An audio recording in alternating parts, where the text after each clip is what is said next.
Guys ಎಲ್ಲರಿಗೂ ನನ್ನ channel welcome. So guys, ಇವತ್ತಿನ ವಿಡಿಯೋನ ಸ್ಟಾರ್ಟ್ ಮಾಡೋಕ್ಕಿಂತ ಮುಂಚೆ ಒಂದು ಸ್ಮಾಲ್ ಅಪ್ಡೇಟ್ ಅಂತ ಹೇಳ್ಬೋದು. ಯಾರೆಲ್ಲ ಪರ್ಸನಲ್ ರೀಡಿಂಗ್ಗೋಸ್ಕರ ಕಾಂಟ್ಯಾಕ್ಟ್ ಮಾಡಬೇಕು ಅಂತ ಅನ್ಕೊಂಡಿದ್ರ, ಜಸ್ಟ್ 333 ರೂಪೀಸ್ಗೆ ಪರ್ಸನಲ್ ರೀಡಿಂಗ್ ಕನ್ಸಲ್ಟೇಷನ್ ಚಾರ್ಜಸ್ ನ ಇಟ್ಟಿದ್ದೀನಿ. ಈ ಒಂದು 333 ರೂಪೀಸ್ ನ ನೀವು ಪೇ ಮಾಡಿದ್ರೆ ಎಷ್ಟು ಕ್ವಶನ್ಸ್ ಆದ್ರೂ ಕೇಳ್ಬೋದು, ಎಷ್ಟೊತ್ತಾದ್ರೂ ಮಾತಾಡ್ಬೋದು, ಎಷ್ಟೇ ಕ್ವಶನ್ಸ್ ಕೇಳಬೇಕು, ಇಷ್ಟೊತ್ತೇ ಮಾತಾಡಬೇಕು ಅಂತ ಯಾವುದೇ ರೀತಿ ರೂಲ್ಸ್ ಅಂಡ್ ರೆಗ್ಯುಲೇಷನ್ಸ್ ಇರೋದಿಲ್ಲ. ಈ ಒಂದು 333 ರೂಪೀಸ್ ನ ನೀವು ಪೇ ಮಾಡಿ job, career, relationship, marriage, third party situation, ex person ಬಗ್ಗೆ ಮುಂದೆ ನಿಮ್ಮ ಲೈಫಲ್ಲಿ ಏನಾಗುತ್ತೆ ಪ್ರತಿಯೊಂದಕ್ಕೂ ಕ್ಲಾರಿಟಿ ಬೇಕು, ಗೈಡೆನ್ಸ್ ಬೇಕು ಅಂತ ಅಂದ್ರೆ ಈ ಒಂದು 333 ರೂಪೀಸ್ ನ ನೀವು ಪೇ ಮಾಡಿ ತುಂಬಾ ಹೊತ್ತು ಮಾತಾಡಬೇಕು, ತುಂಬಾ ಕ್ವಶನ್ಸ್ ಇದೆ ಅಂತ ಅಂದ್ರೆ ಈ ಒಂದು 333 ರೂಪೀಸ್ ನ ನೀವು ಪೇ ಮಾಡಿ ಖಂಡಿತವಾಗ್ಲೂ ಕೂಡ ನೀವು ರೀಡಿಂಗ್ಸ್ ನ ಪಡ್ಕೋಬಹುದು. ಈ ಒಂದು ಆಫರ್ 25ನೇ ತಾರೀಕು ಇರುತ್ತೆ ಅಂತ ಹೇಳ್ತೀನಿ. ಈ ಒಂದು ತಿಂಗಳು 25th ವರೆಗೂ ಇರುತ್ತೆ. ಸೊ 25th ಆದ ನಂತರ ಖಂಡಿತವಾಗ್ಲೂ ಕೂಡ ನಾನು 333 ರೂಪೀಸ್ಗೆ ಪರ್ಸನಲ್ ರೀಡಿಂಗ್ ನ ಇಡಲ್ಲ ಅಂತ ಹೇಳ್ಬೋದು. ಸೊ ಎಸ್ ಗೈಸ್, ಸೊ ಇವಾಗ ಈ ಒಂದು ವಿಡಿಯೋ ಯಾರಿಗೆ ರೆಸೊನೇಟ್ ಆಗುತ್ತೆ ಅಂದ್ರೆ, ಯಾರೆಲ್ಲ 2 ಸೈಡೆಡ್ ಲವರ್ಸ್ ಇದ್ದೀರಾ, ರಿಲೇಶನ್ಶಿಪ್ ಅಲ್ಲಿ ಇದ್ದೀರಾ, ಆಲ್ರೆಡಿ ನಿಮ್ಮ ವ್ಯಕ್ತಿ ನಿಮ್ಮ ಜೊತೆಗಿದ್ದಾರೆ, ರಿಲೇಶನ್ಶಿಪ್ ಅಲ್ಲಿ ಇದ್ದಾರೆ ಅಂತ ಅಂದ್ರೆ this video is for you. So concept ಏನಪ್ಪಾ ಅಂತ ಅಂದ್ರೆ, ಮುಂದೆ ಬರುವಂತಹ ದಿನಗಳಲ್ಲಿ ನಿಮ್ಮ ಕನೆಕ್ಷನ್ ಅಲ್ಲಿ ನಿಮ್ಮ ವ್ಯಕ್ತಿ ಏನೆಲ್ಲ ಬದಲಾವಣೆ ತರ್ತಾರೆ, ಏನೆಲ್ಲ ನಿಮ್ಮ ಬಗ್ಗೆ ಯೋಚನೆ ಮಾಡಬಹುದು, ಏನೆಲ್ಲ ಚೇಂಜಸ್ ನ ಅವರು ಮಾಡ್ಕೋಬಹುದು ಈ ಒಂದು ರಿಲೇಶನ್ಶಿಪ್ಗೋಸ್ಕರ ಅನ್ನೋದ್ರ ಬಗ್ಗೆ ಇರುತ್ತೆ ಅಂತ ಹೇಳ್ತಾ ಇವಾಗ ವಿಡಿಯೋನ ಸ್ಟಾರ್ಟ್ ಮಾಡೋಣ. ಓಕೆ ಗಾಯ್ಸ್, ಇವಾಗ ನೋಡೋಣ ಮುಂದೆ ಬರುವಂತಹ ದಿನಗಳಲ್ಲಿ ನಿಮ್ಮ ಒಂದು ರಿಲೇಶನ್ಶಿಪ್ ಅಲ್ಲಿ ನಿಮ್ಮ ಪಾರ್ಟ್ನರ್ ಏನೆಲ್ಲ ಬದಲಾವಣೆಗಳು ತರ್ತಾರೆ, ಏನೆಲ್ಲ ನಿಮ್ಮ ಬಗ್ಗೆ ಅವ್ರು ಯೋಚನೆ ಮಾಡಬಹುದು ಅನ್ನೋದ್ರ ಬಗ್ಗೆ ಇವಾಗ ತಿಳ್ಕೊಳ್ಳೋಣ. Let's begin.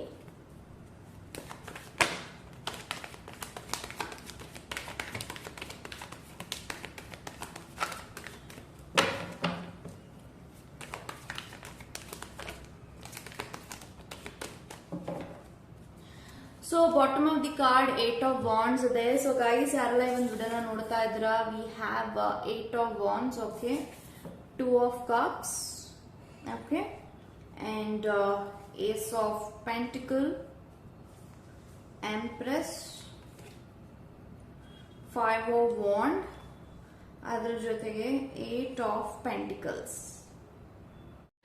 Okay guys, so ನನಗೆ ಎಲ್ಲಾ ಕಾರ್ಡ್ಸ್ ಪ್ರಕಾರ ಏನ್ ಇಂಟೆನ್ಷನ್ಸ್ ಬರ್ತಿದೆ ಅಂತ ಅಂದ್ರೆ, ಯಾರೆಲ್ಲ ಈ ಒಂದು ವಿಡಿಯೋನ ನೋಡ್ತಾ ಇದ್ರ, ನೀವ್ ಯಾರ ಬಗ್ಗೆ ಯೋಚನೆ ಮಾಡಿ ಒಂದು ವಿಡಿಯೋನ ನೋಡ್ತಾ ಇದ್ರ, ನಿಮ್ಮ ಪಾರ್ಟ್ನರ್ ಎಲ್ಲೋ ಒಂದ್ ಕಡೆ ಅವ್ರಿಗೆ ಅನಿಸ್ತಾ ಇದೆ, ನಾನು ನನ್ನ ವ್ಯಕ್ತಿಗೆ ಸರಿಯಾಗಿ ಟೈಮ್ ಕೊಡ್ತಾ ಇಲ್ಲ, ಅವ್ರನ್ನ ತುಂಬಾ ಇಗ್ನೋರ್ ಮಾಡ್ತಾ ಇದೀನಿ, ಅವಾಯ್ಡ್ ಮಾಡ್ತಾ ಇದೀನಿ, ಅವ್ರಿಗೆ ತುಂಬಾ ಹರ್ಟ್ ಆಗ್ತಾ ಇದೆ, ಅವ್ರಿಗೆ ತುಂಬಾನೇ ನೋವು ಕೊಡ್ತಾ ಇದೀನಿ ಅಂತ ಅವ್ರಿಗೆ ಎಲ್ಲೊಂದ್ ಕಡೆ ತುಂಬಾನೇ ಫೀಲ್ ಆಗ್ತಾ ಇದೆ. ನನ್ನ ವ್ಯಕ್ತಿ ಹತ್ರ ನಾನು ಸರಿಯಾಗಿ ಟೈಮ್ ಸ್ಪೆಂಡ್ ಮಾಡ್ತಾ ಇಲ್ಲ, ಅಥವಾ ಮೇ ಬಿ ನೀವಿಬ್ರು ಮೀಟ್ ಮಾಡಿ ಮಾತಾಡಿ ಟೈಮ್ ಸ್ಪೆಂಡ್ ಮಾಡಿ, ಅಥವಾ ತುಂಬಾ ಲಾಂಗ್ ಟೈಮೇ ಆಗ್ತಾ ಬರ್ತಾ ಇದೆ. ಸೊ ನೀವು ತುಂಬಾ ಬೇಜಾರಲ್ಲಿ ಇದ್ದೀರಾ. ಸೊ ನಿಮ್ಮ ವ್ಯಕ್ತಿ ಹತ್ರ ನೀವು ಅದನ್ನ ಹೇಳ್ಕೊಂಡಿದ್ರು ಕೂಡ ನಿಮ್ಮ ವ್ಯಕ್ತಿ ಅದನ್ನ ಎಲ್ಲೋ ಒಂದ್ ಕಡೆ ನೆಗ್ಲೆಕ್ಟ್ ಮಾಡ್ತಿರಬಹುದು.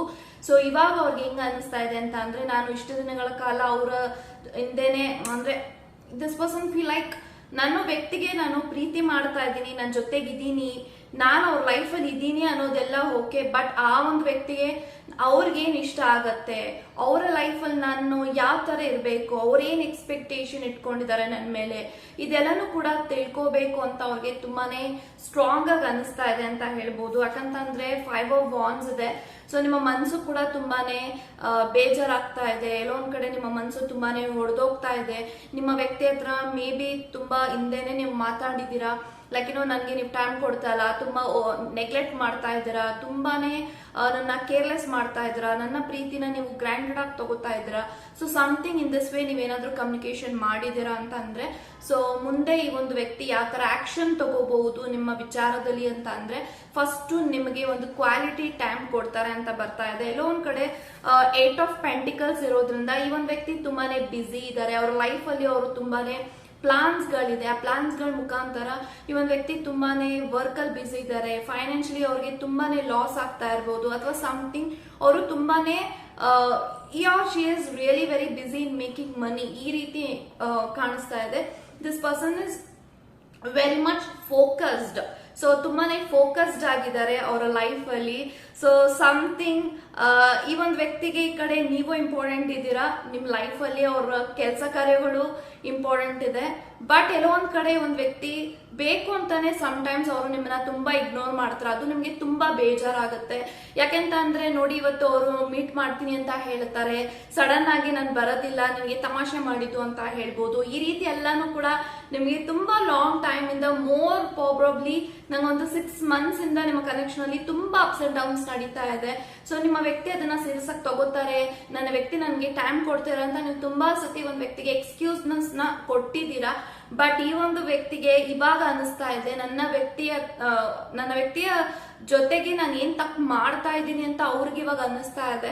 ಸೊ ಎಲ್ಲ ಒಂದು ಕಡೆ ಅವ್ರಿಗೆ ನಿಮ್ಮ ಪ್ರೀತಿ ತುಂಬಾ ಇಂಪಾರ್ಟೆಂಟ್. ಯಾಕಂತಂದ್ರೆ ನಂಗೆ 2 of Cups ಇದೆ, ಹ್ಯಾವ್ ಅ 2 of Cups. ಇದೊಂದು ಸ್ಟ್ರಾಂಗ್ ಸೋಲ್ಮೇಟ್ ಕನೆಕ್ಷನ್ ನ ತೋರಿಸುತ್ತೆ. ಸೊ ನಿಮ್ಮ ವ್ಯಕ್ತಿ ತುಂಬಾನೇ ನಿಮ್ಮ ಜೊತೆಗೆ ಎಷ್ಟು ಮಟ್ಟಿಗೆ ಫ್ರೀ ಆಗಿರ್ತಾರೆ ಅವರ ಜೊತೆಗೆ ಇದ್ದಾಗ, ನೀವಿದ್ದಾಗ ಅಂತ ಅಂದ್ರೆ. ಸೊ ಯಾವ್ದೇ ರೀತಿಯಿಂದಲೂ ಕೂಡ ಅವ್ರಿಗೆ ಒಂದು ವ್ಯಕ್ತಿ ಜೊತೆಗಿದ್ದೀನಿ ಕಟ್ಟಾಗ್ತಂಗ ಅನಿಸ್ತಾ ಇದೆ. ಈ ರೀತಿ ಯಾವತ್ತೂ ನಿಮ್ಮ ಜೊತೆಗಿದ್ದಾಗ ಅವ್ರಿಗೆ ಅನ್ಸಿಲ್ಲ. ಸೊ ತುಂಬಾನೇ this person feel very much extreme happy to be with you. But ಈ ಒಂದು ವ್ಯಕ್ತಿ ಸ್ವಲ್ಪ ಯಾವ ತರ ಅಂತ ಅಂದ್ರೆ ತುಂಬಾ ಮೂಡಿ ಇದ್ದಾರೆ ಅಂತಾನೂ ಕೂಡ ಹೇಳ್ಬಹುದು. ಅವ್ರಿಗೆ ಅನ್ಸಿದ್ದೆ ಅವ್ರು ಮಾಡ್ತಾರೆ, ಅಥವಾ ಅವರು ತುಂಬಾ ಸೈಲೆಂಟ್ ಆಗ್ಬಿಡ್ತಾರೆ, ಅಥವಾ ತುಂಬಾ ಓವರ್ ಆಕ್ಟಿವ್ ಆಗ್ಬಿಡ್ತಾರೆ. ಈ ರೀತಿ ಈ ಒಂದು ವ್ಯಕ್ತಿ ಅವರ ಮೈಂಡ್ ಸೆಟ್ ಇರುತ್ತೆ. ಬಟ್ ಎಂಪ್ರೆಸ್ ಇರೋದ್ರಿಂದ ಅವ್ರಿಗೆ ನಿಮ್ಮ ಪ್ರೀತಿ ಬಿಟ್ಟಿರೋದಿಕ್ಕಾಗಲ್ಲ, ನಿಮ್ಮ ಸಂಬಂಧವನ್ನ ಬಿಟ್ಟಿರೋದಿಕ್ಕಾಗಲ್ಲ. ಸೊ ಡೆಫಿನೆಟ್ ಆಗಿ ಎಷ್ಟು ಮಟ್ಟಿಗೆ ಅವರು ನಿಮ್ಮ ಜೊತೆಗಿದ್ದಾಗ ಖುಷಿ ಆಗತ್ತೆ ಅಂತ ಅಂದ್ರೆ, ನಿಮ್ಮನ್ನ ನೋಡ್ಲೇಬೇಕು ಅಂತ ಏನೂ ಇಲ್ಲ. ನಿಮ್ಮ ಒಂದು ಹೆಸರು ಕೇಳಿದ ತಕ್ಷಣ ಅವರ ಮುಖದಲ್ಲಿ ಆಟೋಮೆಟಿಕಲಿ ಸ್ಮೈಲ್ ಬರುತ್ತೆ. ಸೊ ಇದೆಲ್ಲಾನು ನೋಡಿದಾಗ we are made for each other. ಮತ್ತೆ ಈ ಒಂದು ವ್ಯಕ್ತಿ ಜೊತೆಗೆ ನಿಮ್ಮ ಸೋಲ್ಮೇಟ್ ಕನೆಕ್ಷನ್ ಕೂಡ ಇರೋದ್ರಿಂದ ಈ ಒಂದು ವ್ಯಕ್ತಿಗೆ ಈ ಒಂದು ಪ್ರೀತಿ, ನಿಮ್ಮ ಸಂಬಂಧ, ನೀವು ಅವರ ಜೊತೆಗಿರೋ ರೀತಿ ಆಗಿರ್ಬೋದು ತುಂಬಾ ಈಸಿ ಅಂತ ಅನ್ಸುತ್ತೆ. ಯಾವ್ದೇ ರೀತಿಯಿಂದನೂ ಕೂಡ ಕಾಂಪ್ಲಿಕೇಶನ್ ಅಂತ ಅನ್ಸ್ತಾ ಇಲ್ಲ, ಅಥವಾ ಇವರಿಂದ ನಾನು ದೂರ ಹೋಗ್ಬಿಡೋಣ ಈ ರೀತಿ ಯಾವತ್ತಿಗೂ ಕೂಡ ಅವ್ರಿಗೆ ಅನ್ಸಿಲ್ಲ. ಬಟ್ ಈ ಒಂದು ವ್ಯಕ್ತಿ ಟೈಮ್ಸ್ ವೆರಿ ಮೂಡಿ ಅಂತಾನೂ ಕೂಡ ಹೇಳ್ಬೋದು. ಅಂಡ್ ಇನ್ ಕೆಲವೊಂದ್ ಸತಿ ಏನ್ ಮಾಡ್ತಾರೆ ಅಂತ ಅಂದ್ರೆ, ಇವ್ರು ಯಾಕೆ ಈ ರೀತಿ ನಿಮ್ ಜೊತೆಗೆ ಕೆಲವೊಂದ್ ಸತಿ ನಡ್ಕೋತಾರೆ ಅಂತ ಅಂದ್ರೆ, ಮೇ ಬಿ ಪಾಸ್ಟ್ ಅಲ್ಲಿ ಅವರ ಲೈಫ್ ಅಲ್ಲಿ ತುಂಬಾ ಕೆಟ್ಟ ಎಕ್ಸ್ಪೀರಿಯನ್ಸ್ ಆಗಿದೆ ಅವರ ಜೀವನದಲ್ಲಿ. ತುಂಬಾನೇ ಹಾರ್ಟ್ ಬ್ರೇಕ್ಸ್ ಆಗಿರ್ಬೋದು, ಅಥವಾ ತುಂಬಾ ರಿಲೇಶನ್ಶಿಪ್ ಗಳಲ್ಲಿ ಬಂದು ಈ ಒಂದು ವ್ಯಕ್ತಿ ಪ್ರೀತಿನಲ್ಲಿ, ಸಂಬಂಧದಲ್ಲಿ ಆ ಒಂದು ಇಂಟ್ರೆಸ್ಟ್ ಕಳ್ಕೊಂಡಿರ್ಬೋದು. ಸೊ ಇದನ್ನೆಲ್ಲಾನು ನೋಡಿದಾಗ ಅವ್ರಿಗೆ ಏನ್ ಅನ್ಸುತ್ತೆ ಅಂತಂದ್ರೆ, ಆ ಪ್ರೀತಿ, ಈ ಪ್ರೀತಿ ಅಂದ್ರೆ ನೀವ್ ಏನ್ ಪ್ರೀತಿ ಕೊಡ್ತಾ ಇದ್ರ, ಅಥವಾ ನೀವು ಅವ್ರ ಲೈಫ್ ಅಲ್ಲಿ ಹೆಂಗಿದ್ದೀರಾ, ಇದೆಲ್ಲಾನು ಅವರ ಒಂದು ಪಾಸ್ಟ್ ರಿಲೇಶನ್ಶಿಪ್ ಅಲ್ಲಿ ಡಿಫ್ರೆನ್ಸ್ ಮಾಡಿ ನೋಡಿದಾಗ ದೇ ಫೀಲ್ ಈ ಪ್ರೀತಿನಲ್ಲಿ ನನ್ನ ವ್ಯಕ್ತಿಯ ಜೊತೆಗೆ ನನಗೆ ನಿಜವಾದ ಪ್ರೀತಿ ಆಗಿದೆ. ಇವ್ರ ಪ್ರೀತಿ ಏನ್ ಅನ್ಕೊಟ್ಟಿದ್ದಾರೆ, this is called love. So ನೀವೇನ್ ಪ್ರೀತಿ ಕೊಡ್ತಾ ಇದ್ರ, ನೀವ್ ಯಾವ ತರ ಇದ್ರ, ದಿಸ್ ಇಸ್ ಟ್ರೂ ಲವ್ ಅಂತ ಅವ್ರಿಗೆ ಅನ್ಸ್ತಾ ಇದೆ. ಹಿಂದೆ ಅವ್ರೇನ್ ಪ್ರೀತಿನಲ್ಲಿ ಇದ್ರು, ಅದೇನ್ ಪ್ರೀತಿ ಮಾಡ್ತಾ ಇದ್ರು, ಅದೆಲ್ಲ ಅವ್ರಿಗೆ ಇನ್ನೊಂದ್ ಕಡೆ ಪ್ರೀತಿ ಅನಿಸ್ತಾ ಇಲ್ಲ, ಅಥವಾ ತುಂಬಾನೇ ಅವ್ರಿಗೆ ಹೆಂಗಂತ ಅಂದ್ರೆ ಉಸಿರು ಕಡ್ದಂಗ ಆಗುತ್ತೆ ಆ ತರ ಪ್ರೀತಿಗಳನ್ನ ನೆನ್ಸ್ಕೊಂಡಾಗ. ಬಟ್ ನಿಮ್ಮ ಜೊತೆಗಿದ್ದಾಗ ದೇ ಫೀಲ್ ವೆರಿ ಹ್ಯಾಪಿ. ನೀವು ತುಂಬಾ ಫ್ರೀಡಮ್ ಕೊಟ್ಟಿದ್ದೀರಾ, ಅಥವಾ ಪ್ರತಿ ಸತಿನೂ ಕೂಡ ಅನ್ವಾಂಟೆಡ್ ಆಗಿ ಅನ್ನೆಸೆಸರಿ ನೀವು ಮಾತಾಡಕ್ ಹೋಗಲ್ಲ, ಅಥವಾ ಅನುಮಾನ ಪಡೋದಿಕ್ ಹೋಗಲ್ಲ. ಸೊ ಅವ್ರನ್ನ ನೀವು ತುಂಬಾ ಫ್ರೀ ಬಿಟ್ಟಿದ್ದೀರಾ, ಪ್ರೈವಸಿ ಕೊಟ್ಟಿದ್ದೀರಾ. And definitely you are very happy with that person. And ನೀವು ಅವ್ರಿಗೆ ಅಷ್ಟೇ ಪ್ರೀತಿನ ಕೊಟ್ಟಿದ್ದೀರಾ. ಪ್ರೀತಿ ಕೊಡೋದು ಅಂತ ಅಂದಿದ ತಕ್ಷಣ ಪ್ರೀತಿ ಅಂತ ಹಿಂದೆ ಬೀಳೋದಲ್ಲ. ಸೊ ನೀವು ಯಾವ ತರ ಅವ್ರ ಜೊತೆಗೆ ಬ್ಯಾಲೆನ್ಸ್ ಮಾಡ್ತಾ ಇದ್ದಾರೆ ಅಂದ್ರೆ, ಪ್ರೀತಿನಲ್ಲಿ ತುಂಬಾ ನಂಬಿಕೆಯನ್ನ ಇಟ್ಟಿದ್ದೀರಾ ಅವ್ರ ಮೇಲೆ. And at the same time ಅವರು ಕೂಡ ನಿಮ್ಮನ್ನ ಅಷ್ಟೇ ಪ್ರೀತಿಸ್ತಾ ಇದ್ದಾರೆ.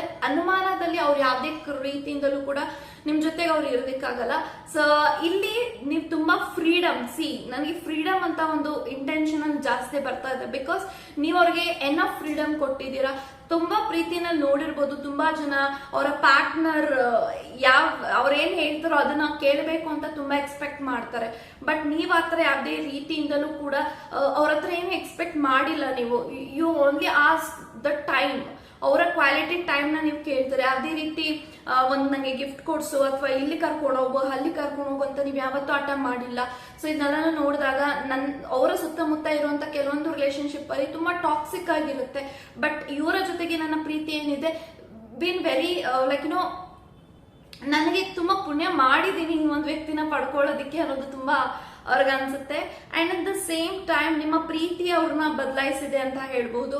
ಸೊ ಸ್ಟಾರ್ಟಿಂಗ್ ಅವರು ಅವ್ರ ಲೈಫ್ ಅಲ್ಲಿ ನೀವು ಅವ್ರನ್ನ ಭೇಟಿ ಮಾಡಿದಾಗ ಇದ್ದಂತ ಬಿಹೇವಿಯರ್ ಆಗಿರ್ಬೋದು ಅಥವಾ ಇವಾಗ ಅವ್ರು ಇರುವಂತ ಬಿಹೇವಿಯರ್ ಆಗಿರ್ಬೋದು ಡೆಫಿನೆಟ್ಲಿ ತುಂಬಾ ಚೇಂಜಸ್ ಇದೆ. ಸೊ ನೀವು ಯಾವತ್ತೂ ಅನ್ಕೊಂಡಿರ್ಲಿಲ್ಲ ಈ ಒಂದು ವ್ಯಕ್ತಿ ನನ್ನ ಅಷ್ಟು ಇಷ್ಟಪಡ್ತಾರೆ, ಪ್ರೀತಿಸ್ತಾರೆ ಅಂಡ್ ನನ್ನ ಅವರು ಯಾವುದೇ ಕಾರಣಕ್ಕೂ ಗಿವ್ ಅಪ್ ಮಾಡ್ಬಿಡ್ತಾರೆ ಅಂತ ನೀವು ತುಂಬಾ ಸತಿ ಅನ್ಕೊಂಡಿದ್ದೀರಾ. ಬಟ್ ಇವಾಗ ಅವ್ರು ಯೋಚನೆ ಮಾಡಿದಾಗೆಲ್ಲನೂ ಕೂಡ ನಿಮ್ಮ ಬಗ್ಗೆ ಎಷ್ಟು ಮಟ್ಟಿಗೆ ಒಂದು ಟ್ರಸ್ಟ್ ಬಿಲ್ಡ್ ಆಗಿದೆ ಅಂತಂದ್ರೆ ಆ ಟ್ರಸ್ಟ್ ಯಾರ ಮೇಲೂ ಕೂಡ ಬರೋದಕ್ಕೆ ಸಾಧ್ಯ ಇಲ್ಲ. ಯಾಕಂತಂದ್ರೆ it's called a love. So ಎಲ್ಲಿ ಲವ್ ಇರುತ್ತೆ ಅಲ್ಲಿ ಫ್ರೀಡಮ್ ಇರುತ್ತೆ, ಪ್ರೈವಸಿ ಇರುತ್ತೆ. ಫ್ರೀಡಮ್ ಇನ್ ದ ಸೆನ್ಸ್ ಪ್ರತಿ ಸತಿನೂ ಕೂಡ ನೀನ್ ಎಲ್ಲಿದ್ಯಾ, ಏನ್ ಮಾಡ್ತಿದ್ಯಾ ಅಂತ ಕೇಳೋದಕ್ಕಿಂತ ಅವ್ರು ಏನ್ ಮಾಡ್ಬೇಕು ಅಂತ ಅನ್ಕೊಂಡಿರ್ತಾರೆ ಅದಕ್ಕೆ ನಾವೇನ್ ಸಪೋರ್ಟ್ ಮಾಡ್ತೀವಿ, that is called a freedom.